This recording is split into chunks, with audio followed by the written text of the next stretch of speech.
skills check is up and due next Wednesday, or no, it's Monday. Would have been fine with me. Alright, so today we are doing fatty acid oxidation. And this happens to me, I think, every year. I have guests in the classroom probably on the most wicked biochemistry the entire semester. There are a lot of reactions, a lot of enzymes that we have to go through today, and the good news is that it won't get any worse than this. So today, if we get through today, Climax. Okay, so our fatty acids are oxidized in the mitochondrial matrix.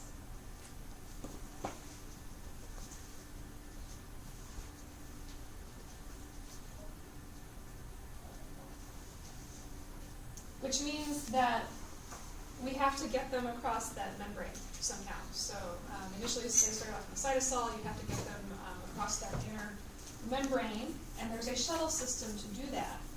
It's called chromatin shuttle. And that is used to transport fatty acids from the cytosol to the matrix.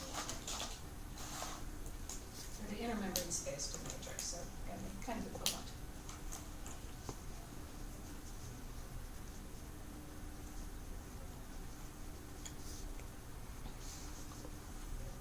Okay, so this shuttle system requires a couple of steps. And the first thing we have to do is activate our fatty acid.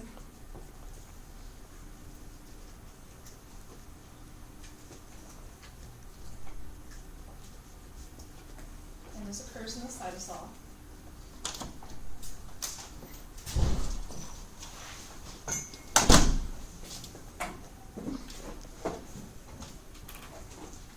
And it involves esterification.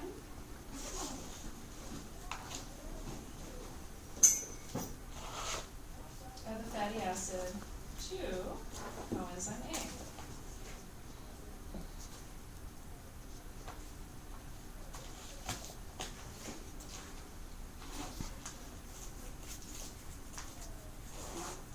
So fatty acid, what is fatty acid? What's my structure? Long carbon chain and carboxylic acid group. And we're going to show it in a deprotonated state.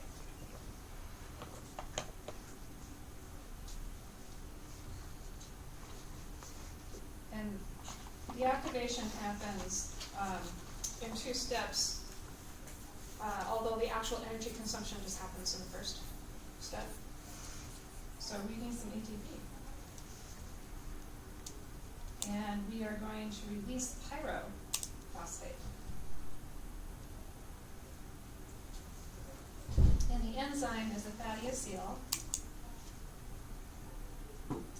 coenzyme A synthetase.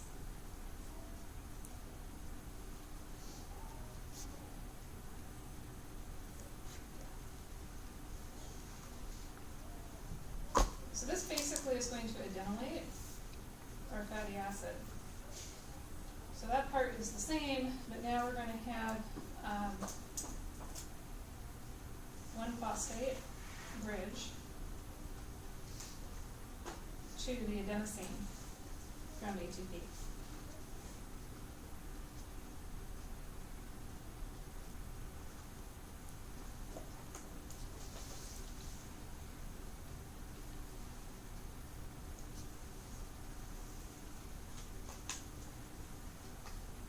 And then there's a second step to this, where your coenzyme A comes in. What's the functional group on a coenzyme A? A bile.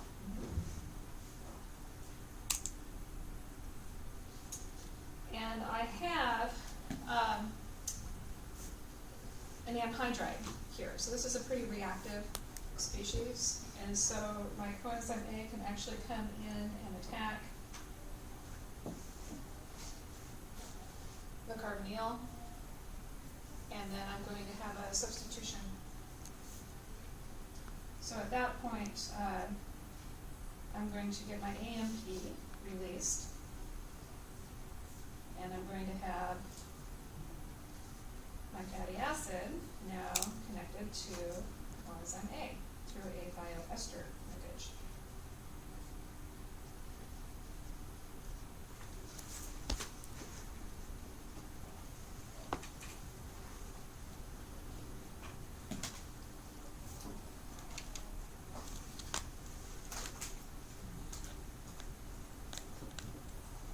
Okay, so take a look at that reaction.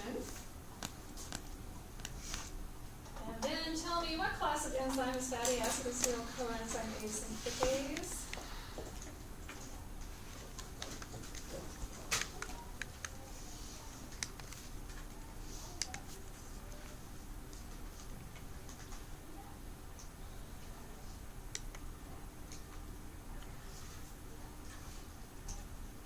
I couldn't get that on there, so I just left it out.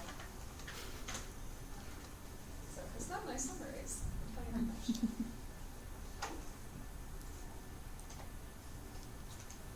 Okay, we got a lot of people saying transferase, which is actually a pretty good guess, but it's not. Oh. Second most popular answer was ligase, and that is the right answer. Okay, why is it a ligase? ATP. I used ATP to do what? Break a bond.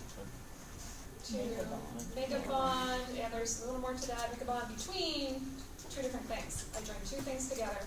I joined my fatty acid to a coenzyme A, and I consumed ATP. So that puts it into the ligase class.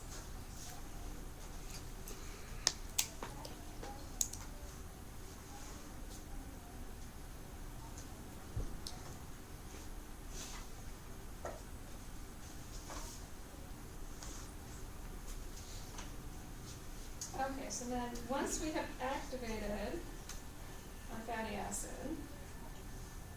the second step is to transport it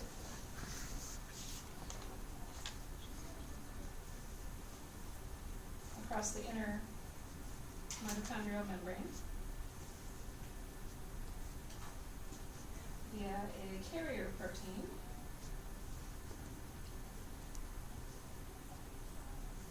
That recognizes carnitine.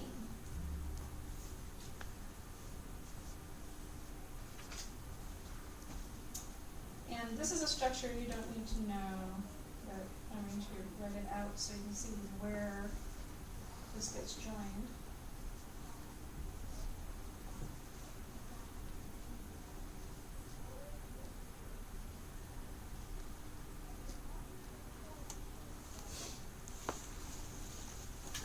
Okay, so that's carnitine.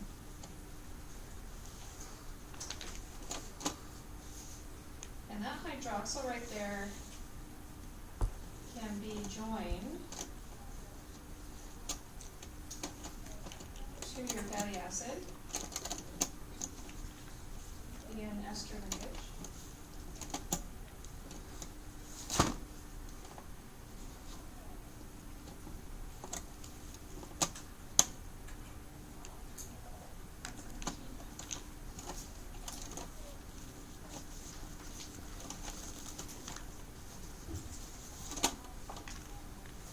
So the reaction that has happened here is that carnitine plus your fatty acid coenzyme A, which we're going to now refer to as an acetyl coenzyme A. Okay, so that is something fatty, some long carbon chain that is joined to coenzyme A through a bioester linkage. Okay, it was just two carbons in my chain, and what would I call it?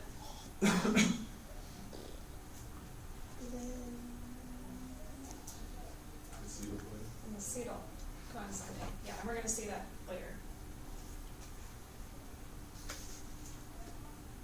Okay, so carnitine and acetyl coenzyme A, and then I'm going to get an acetyl carnitine plus coenzyme A.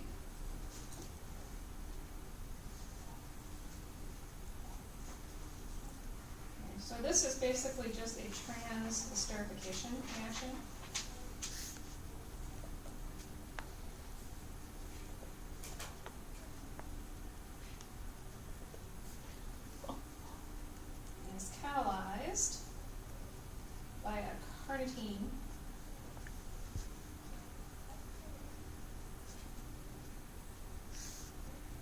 transferase,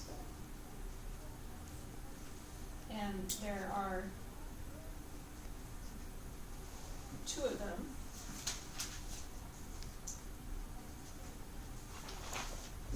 And the enzymes can vary depending on how long my acyl group is.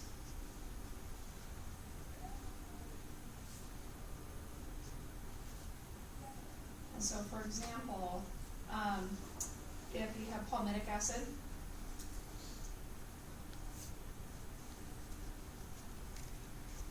then the enzyme needed is a carnitine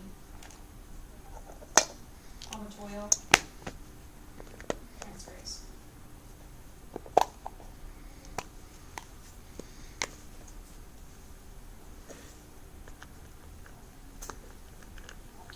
Okay, you need 2 enzymes. You need a 1 and a 2 because you actually need it on both sides of the membrane.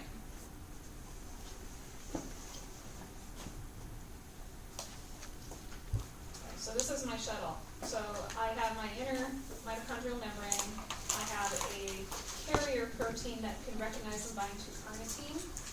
And then I have my fatty acid over here that's been activated and is now joined to coenzyme A that I need to get across the membrane. And so to do that, I'm going to swap the coenzyme A for the carnitine. And so I go from a thioester to just a regular ester linkage. Then the carrier protein transports the carnitine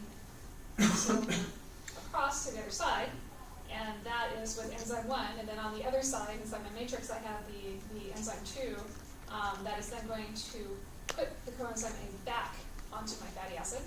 And so it's just another transesterification reaction inside the matrix. So that's how it gets inside.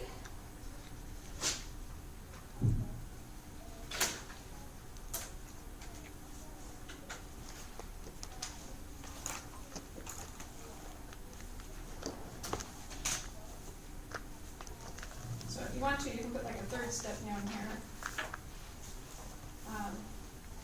Once inside matrix,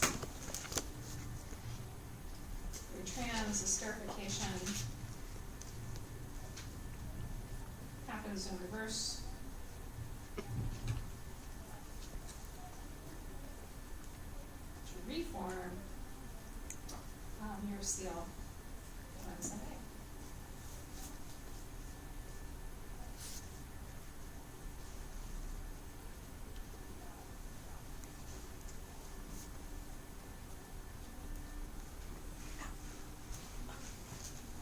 Now our fatty acid is in the matrix. We are ready to oxidize it.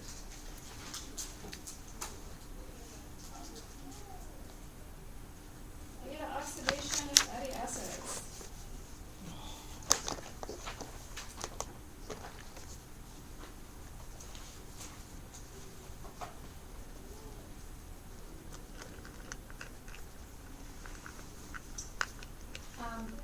We're going to do the simplest pathway first. Maybe an example, the simplest case, which is an even number of carbons and saturated. Okay, so we're going to ignore odd number fatty acids. We're going to ignore unsaturated fatty acids for the moment, and then we'll come back to those.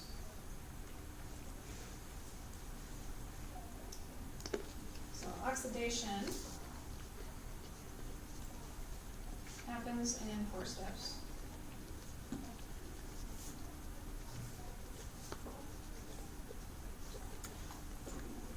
And your end product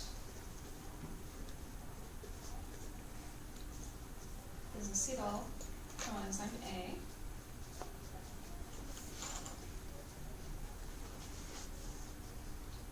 Which can enter the citric acid cycle.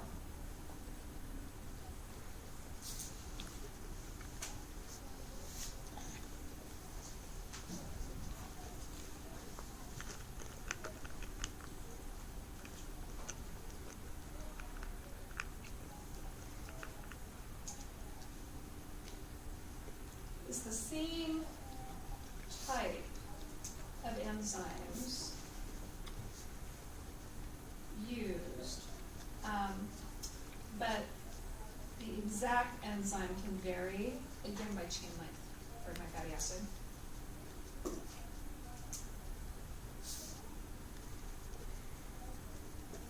So that's our substrate length.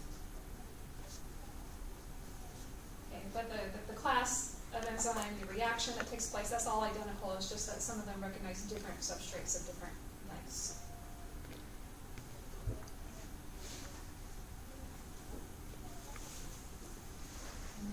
Step 1. Dehydrogenation. What class of enzyme is that? Hydrolase? I'm dehydrogenating. I am a what? Oxidoreductase. And we're going to dehydrogenate to make a trans delta 2 enoyl coenzyme A. And I will explain the nomenclature.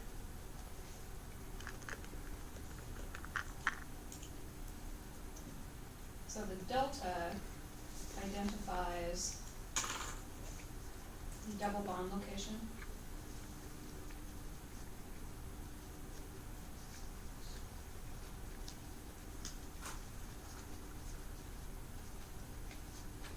And so we're basically going to form a carbon-carbon double bond in a trans configuration. And we're going to reduce something. We can pull that hydrogen away, we're going to use it to reduce something. And what it's going to be is an FAD.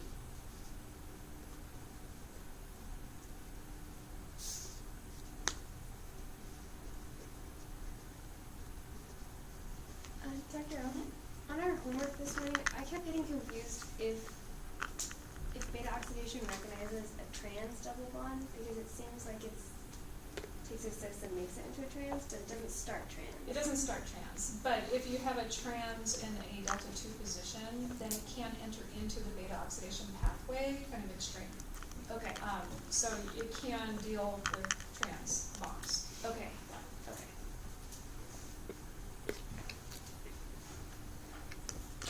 Okay, so this is going to be my fatty acid, and the R is just however long that chain happens to be. And then here is my bioester 2 coenzyme A.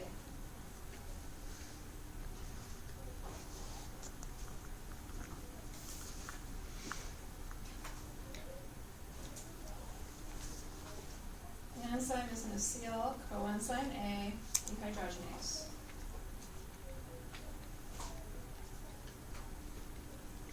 And my cofactor FAD comes in and gets reduced.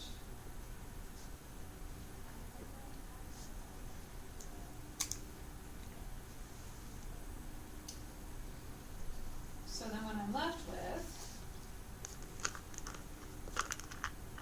and let's see if I can actually draw this to kind of represent the geometry. So it's a trans. So I want the carbon chain to follow a trans configuration.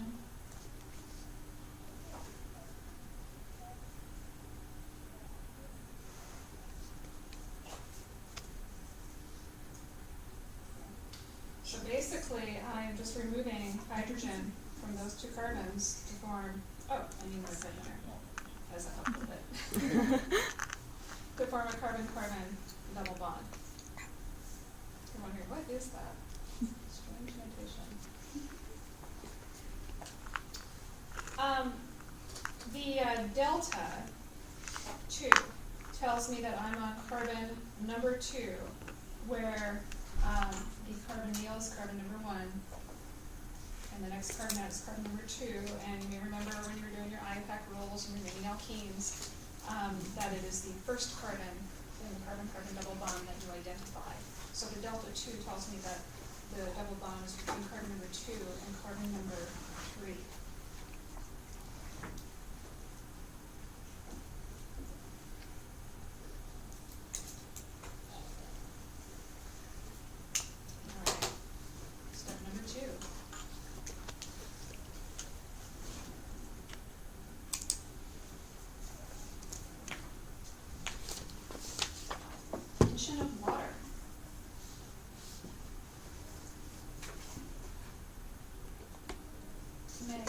L beta hydroxy acyl coenzyme A.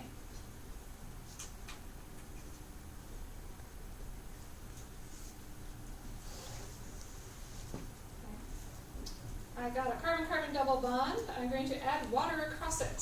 What kind of enzyme does that? Hydrolysis. Nice. Have to be careful with that one. I'm breaking a carbon-carbon double bond. It's a lyase. Yeah. So you have to be careful. It's hydrolase. That's the you want to think you're breaking bonds with water. It's hydrolase. But water is used to usually break molecules apart. You can think of it more like that. But in this case, it's a carbon-carbon double bond that I'm breaking. It happens to be water and adding across it. But that is a lyase. Okay, so I'm right here.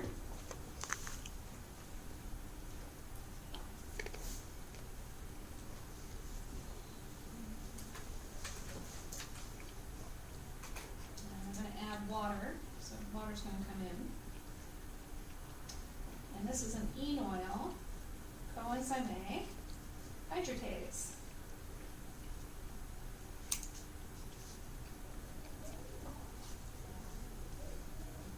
And this does create a stereocenter, which is why it is an L designation, but I don't want to complicate this even more by start trying to draw things as Fisher projections, so I'm not going to worry about the stereochemistry, especially since we're going to get rid of this again right away. Yes. The little So victories. that's my stereocenter, but no model showing it.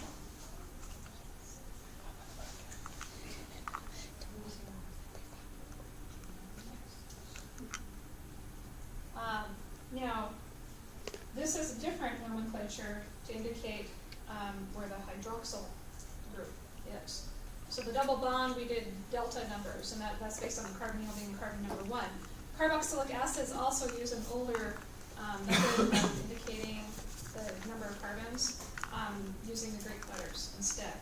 And so the alpha carbon is the carbon 1 away from the carbonyl.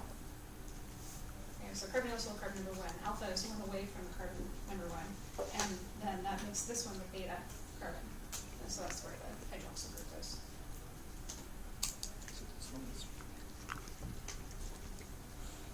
Okay.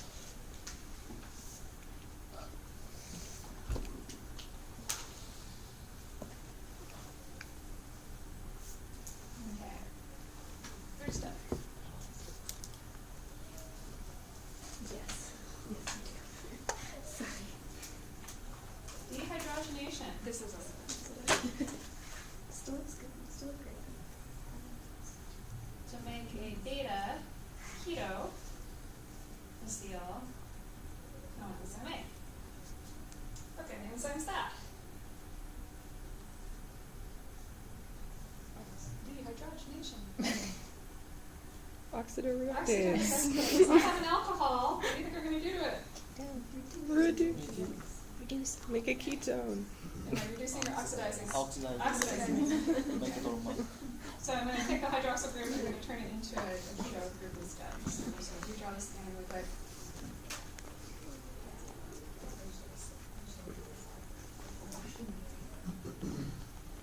So there's my diester. And when we do this, we're going to reduce some NAD.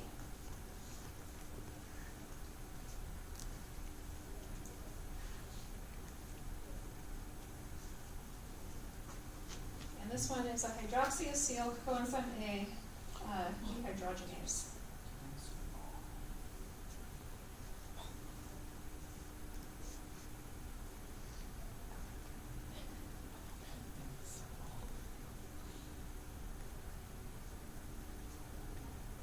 And now I have a keto group. No, I'm sorry, I'm flipping it up because I just want it in the same location as the other one. I remember just carbon-carbon single bonds, I can flip those around all day.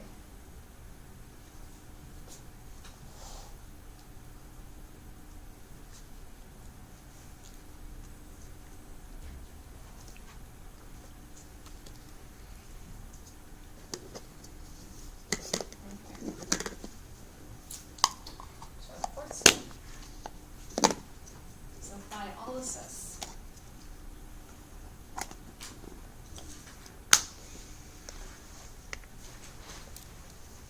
To make acetyl coenzyme A and the fatty acid acetyl coenzyme A that is 2 carbons shorter than before.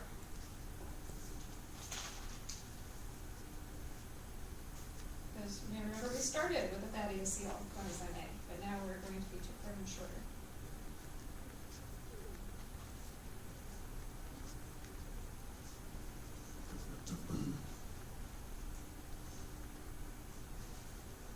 So this will complete 1 round of beta oxidation, and the fatty acetyl coenzyme A goes back to step 1, and it can go through it again. And it can continue to do that until you run out of carbons.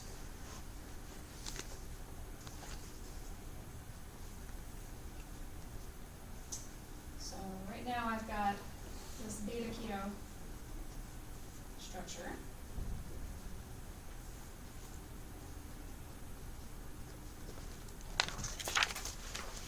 So remember again that this is carbon number 1, so the next one I was alpha, and then that keto group we just was on the beta carbon.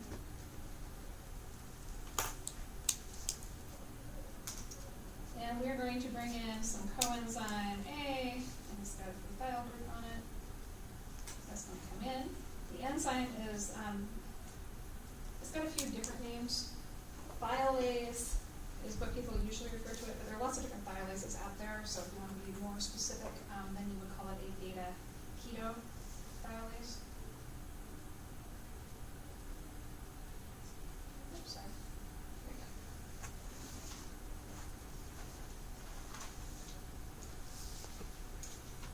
And then what we get out of it is, again, my fatty acetyl coenzyme A plus an acetyl coenzyme A.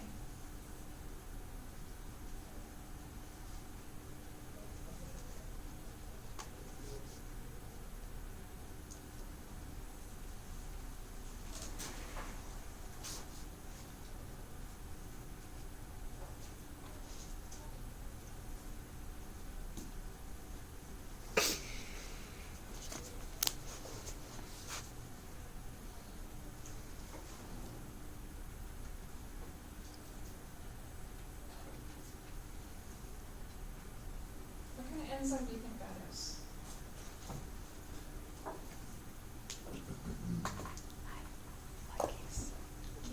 Ligase? A what? Ligase? A ligase. So I know that we talked about coenzyme A being a high energy, thioesters high energy intermediates, but it isn't a ligase. Liate? It's not a ligase. It's a transferase. Yeah, it's a transferase. So That's my next guess. we're transferring acetyl groups. Oh, that makes sense. So this actually does have another name for it. Acetyl coenzyme A acetyl transferase.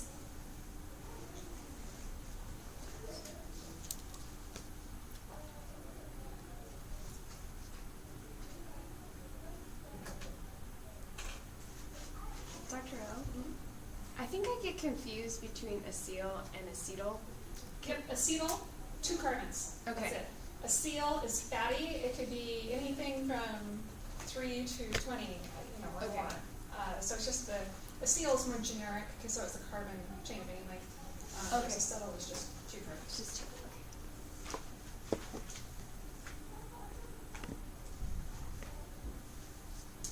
Okay. So beta oxidation. Here we are. There is my fatty acetyl coenzyme A. There is our first dehydrogenase where we made some reduced FADH2. We are in the matrix. This enzyme complex is, again, sort of like a multi-subunit complex. Some of the proteins associate with the membrane surface. And so you have FADH2 that can be directly passed into the electron transport chain, and so it does. And it's showing it going through here, and I think I may have not updated this figure because it says 2 ATP. How many ATP do you make with an FADH2? 1.5, right, so fix that. But eventually you're going to make your ATP through the electron transport chain. Okay. They show it up here in the figure in your book because this enzyme is directly associated with that electron transport chain.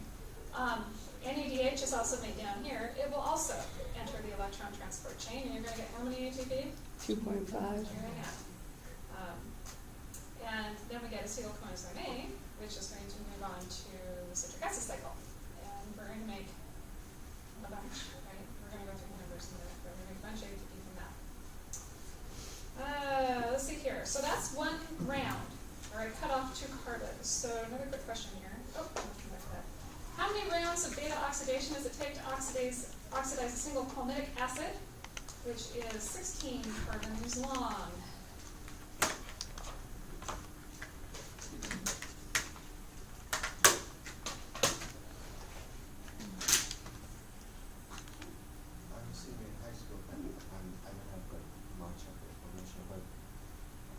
There are like two-way reaction and one-way reaction. Is that does it have to be weak acid, the strong acid with base, strong base? Okay, so I'm going to have to back up a little bit. So which 2 reactions? This one, the two-way reaction. So most of these reactions are not acid-base reactions. They're what we call acyl-nucleophilic substitution reactions, especially all those movements of esters, or they're redox reactions where we're moving electrons around instead. So acid-base reactions, we do see them on occasion, just not in these mechanisms. Okay, what did I get? Oh, good, you can count. It is 7. The danger here is that you think that, oh, it's 16 and I cut off 2 each time, so that's 8 rounds. But it's actually only 7, because when you're down to 4, you just cut it in half and you have 2 acetylcoenzyme A's and you're done. Okay, so it's going to be your number of carbons divided by 2 minus 1, and that will always be your answer for your rounds.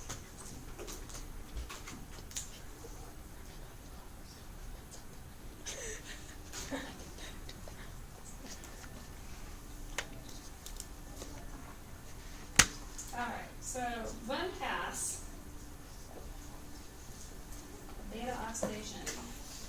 So I'll write this out. We're going to get 1 acetylcoenzyme A to enter the citric acid cycle. You're going to get 1 FADH to enter electron transport chain. And then you're going to get 1 NADH enter electron transport chain.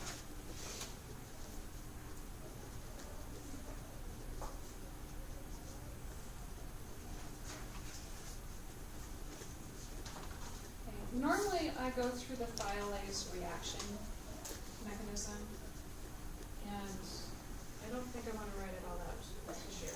Is that okay with you? No problem with us. No. Here's the picture. What's that picture? Oh my. What is this?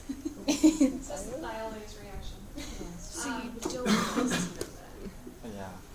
Yeah, so don't write anything down, but there's, those don't look at it. So this is my enzyme.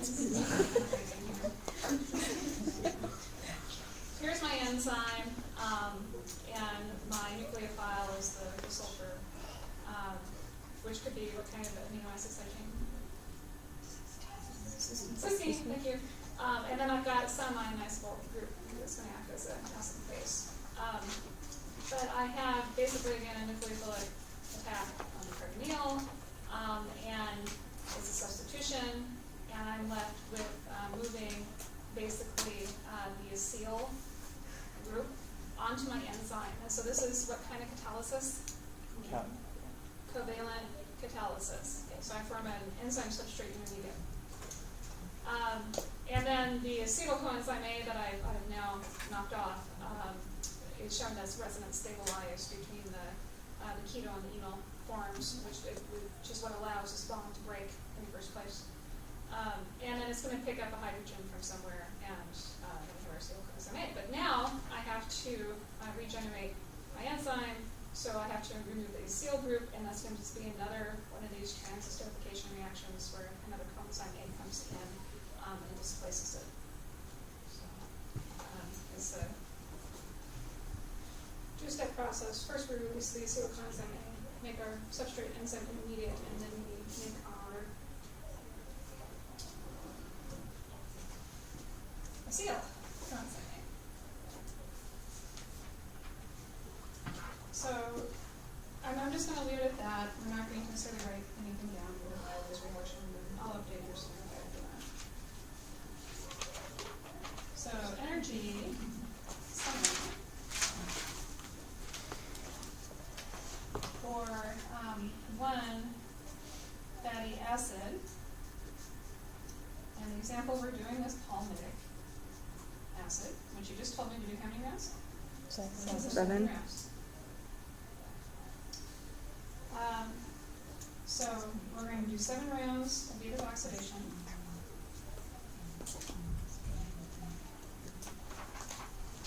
And so for 16 carbons, I'm going to make how many acetyl coenzyme A's? 8.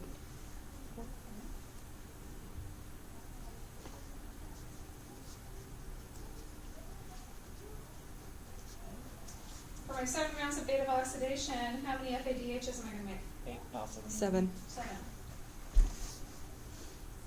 And how many NADH? 7. Okay. So I have 8 acetyl coenzyme A's, 7 FADH2s, 7 NADHs.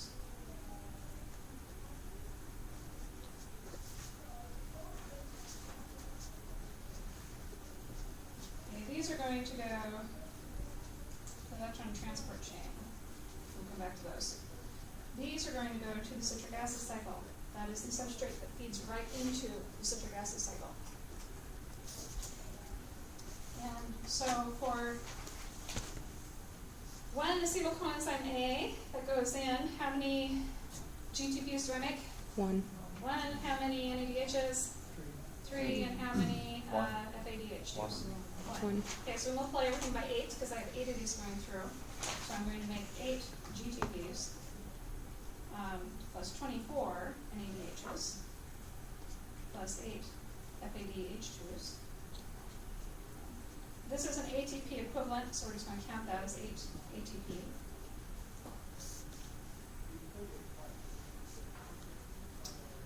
These also are going to go to the electron transport chain. And so now if I add everything up, I should have 31 NADHs total, plus 15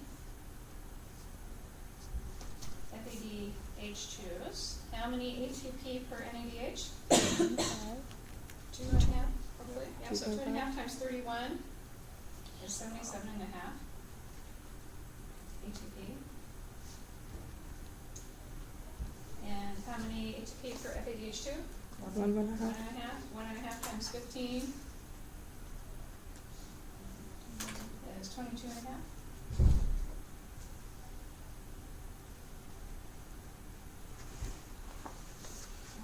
And so this equals 100 total, 77.5, 22.5.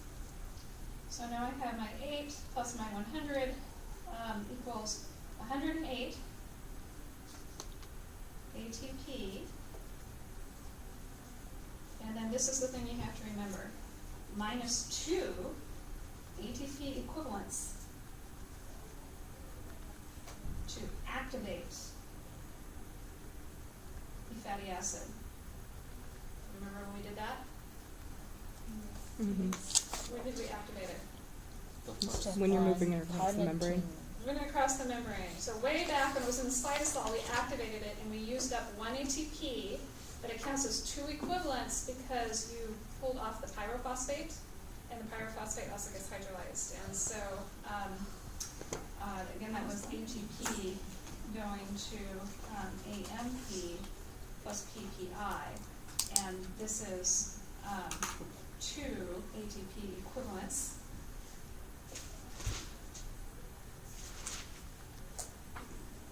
Yes, I was using two. And which means 108 minus 2 is a grand total of 106 ATP for one palmitic acid.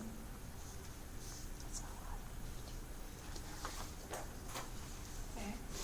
How many did I make for a single glucose molecule? 32.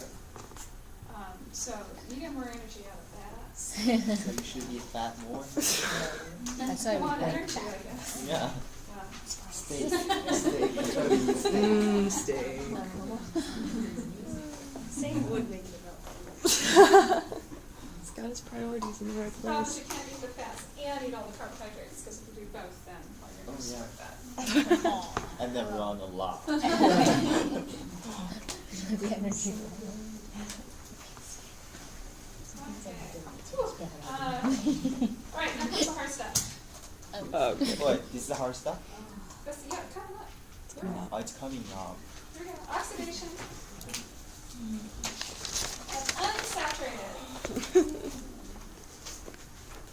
fatty acids. Okay, so not all of our double bonds are, or not all of our fats contain just saturated fatty acids, so we also have unsaturated ones. And so we have to be able to deal with the double bonds, and it's not just a simple matter of hydrogenating them and calling them good. Okay, so yeah, we do that with our margarines. We make margarine, but we're not going to do that in our body. We go through this roundabout process instead. In the end, it's just so that you can get as much energy out of your fats as possible. So unsaturated fatty acids contain one or more carbon-carbon double bond. And this is usually cis. You don't see the trans ones as often.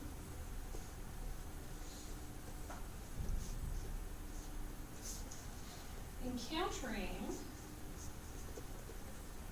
carbon-carbon double bonds can cause beta oxidation cycle to stall until additional enzymes can be recruited to take care of the problem.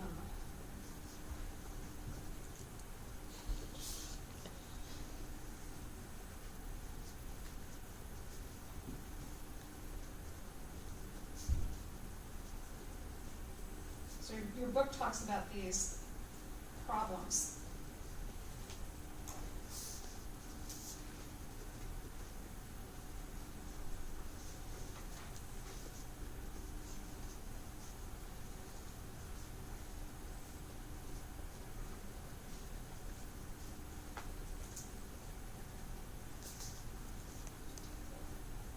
So problem number 1.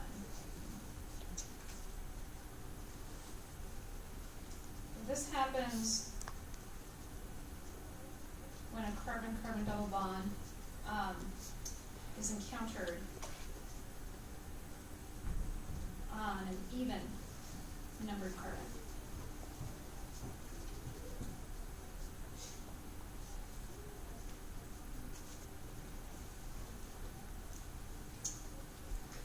And when that happens, you need the enzyme enoyl coenzyme A isomerase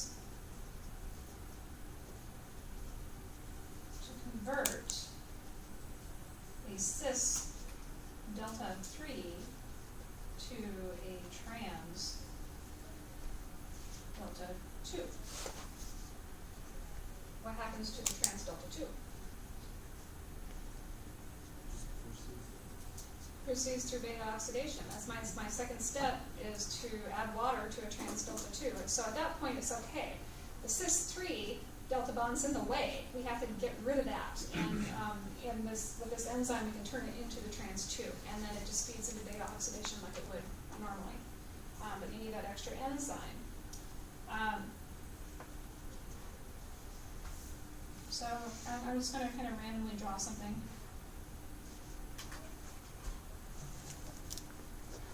Some random fatty acid contains a carbon-carbon double bond that happens to be on an even number. So we're stuck here, where this is a delta 1 and this is 1, 2, 3, there we go. So carbon number 3 and carbon number 4. So it's a cis-3. And then my enoyl coenzyme A isomerase just moves the double bond.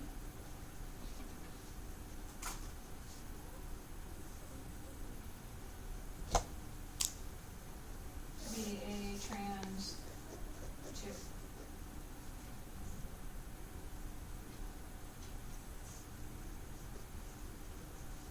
Did I get the right number of carbons in there?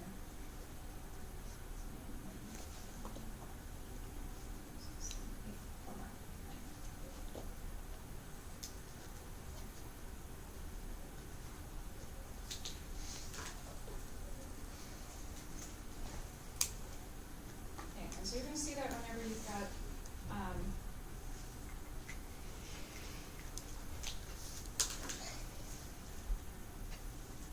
I broke this down. I'm so sorry.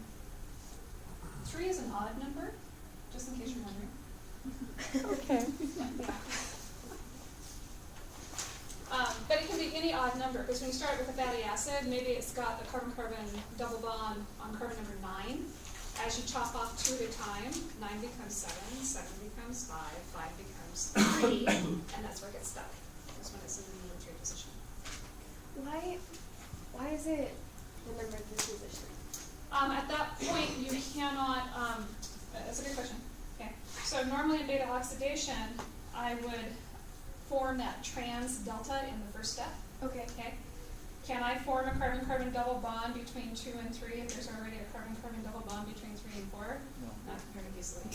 So it That's essentially stupid. skips that step then, because it already forms a Well, it double doesn't bond then. skip it. It just, well, it achieves that delta 2 configuration with a different enzyme than what Okay. you find in the beta oxidation. Okay, that makes sense.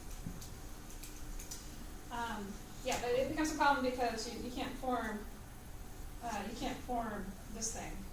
There's a reason why you don't see that very often.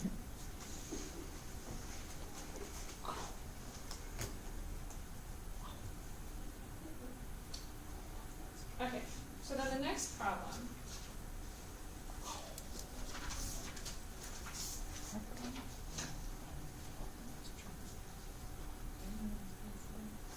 So this is now problem number 2. Happens when a carbon-carbon double bond is encountered. I'm going to get in the right direction this time. On an even number of carbon.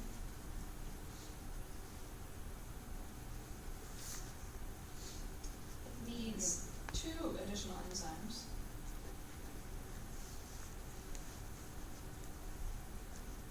to fix our problem.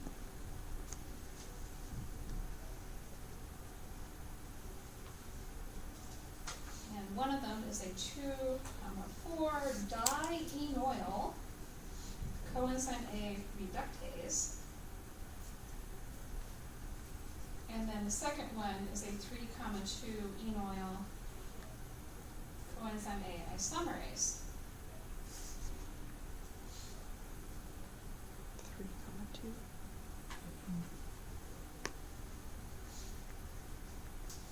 So I'm moving right along with my beta oxidation until I encounter this situation.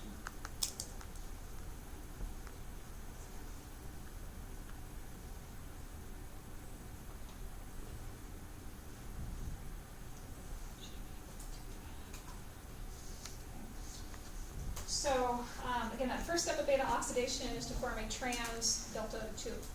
And that's what this is right here. because that's the carbon number 2, and that's carbon number 3. So that's my trans delta 2. But it can't proceed because the enzyme will not recognize and work with something that has a double bond in a cis configuration on the carbon number 4. It gets stuck.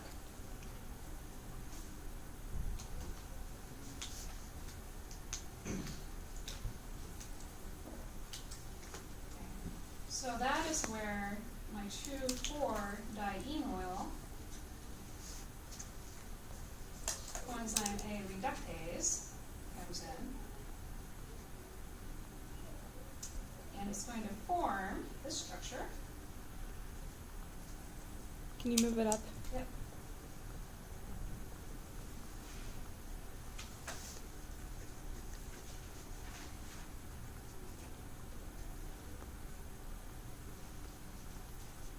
So this is going to make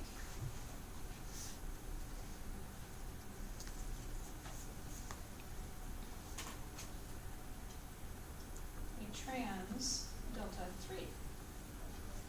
So it turns my 2,4-diene into a trans 3 alkene. So again, this is carbon number 1, 2, 3. The second enzyme, which is the 3,2-enoyl coenzyme A isomerase, what do you think that's going to do? It's gonna move the double bond. Moves the double bond. Yep. So it moves the delta 3 to a delta 2 position. So now I have this.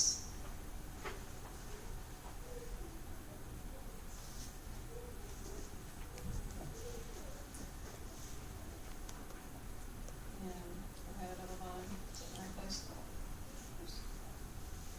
Yep.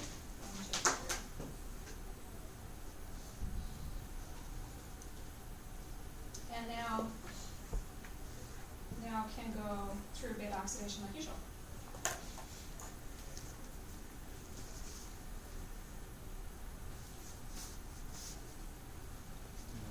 No can go. A trans delta 2 can. That's the very first step of beta oxidation, right? Okay. No. Oh no. Okay. No can go. Oh, now. Now can go. Now can go. Like why are studying this? This is not an English class. Okay, problem number 3.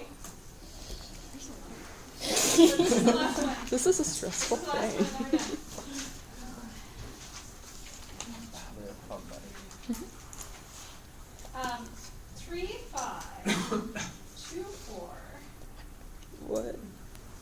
dienol coenzyme A isomerase is needed if 3,2-dienol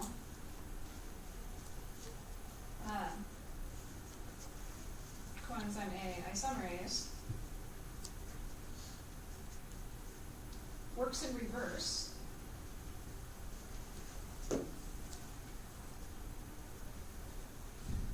And, so that's kind of important, and, because if it works in reverse, you can just go back the other way and everything's fine. But sometimes if it works in reverse, you can set up a new situation where you make a trans delta 3 cis delta 5. So a trans delta 3, comma, cis delta 5 dienol is made. So then that gets stuck again. And you need this new enzyme to fix that.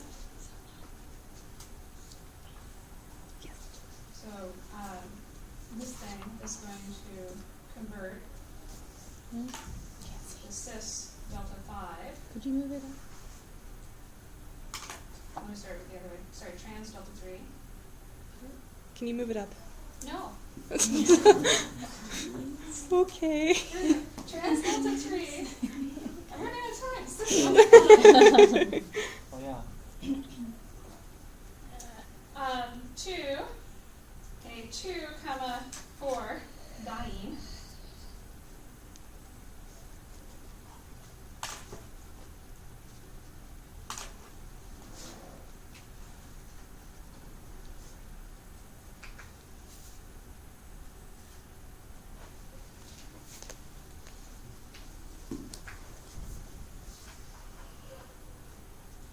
Which is acted upon by another enzyme, a 2,4 reductase.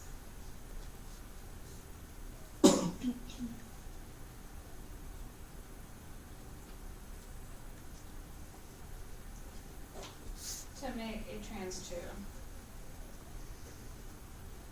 And then we're back in business again. This is kind of a wacky thing because the cell actually creates its own problem by having this other enzyme that can act reversibly. Otherwise, this would never be a problem. This chart is your friend. Please don't be scared of it. And I know that this is what you need to be able to walk through for exam type questions. It gives you an example where we have a carbon-carbon double bond on carbon number 1, 2, 3, 4, 5, 6. So it has both the example with an odd number and an even number. Wait, why is it beta? And so it shows how you would break it down until you get to a position where you're stuck. Yeah. Why is problem 1 the carbons that are double bonded labeled beta, but that's 3? It's different nomenclature. I know. I'm sorry. Okay, so The just book goes pretend. back and forth 1, between the 2. two. If it's delta, it's the carbon number. If it's alpha beta, it's also carbon number, but alpha is 2 and beta is 3. Okay. So that's the old nomenclature Yay. for carboxylic acid. And you have so many carbons after it. That's 1, 2, 3, 4. Alpha, beta, gamma, delta. Wait, why are we doing this? That are closest to the carbon number. Yeah. You learned that in organic, but that was a year ago. So. The enzyme 2 or 3, 2, is it dienoyl or enoyl coenzyme? You wrote It's a both. diene oil. If Okay. it's a 2,4, it's 2. Well, there's 2 formulas now, And it's so an oil. 3, 2. So Where do I have that? you wrote it Problem there, number Yeah, got it's a it there, diene oil coenzyme. and then up above on the page before you'd written something else. I wasn't sure. They're all diene oils. They're 2 Dienoyl. double Okay. bonds. Okay. Sorry, that was a little hurried there first.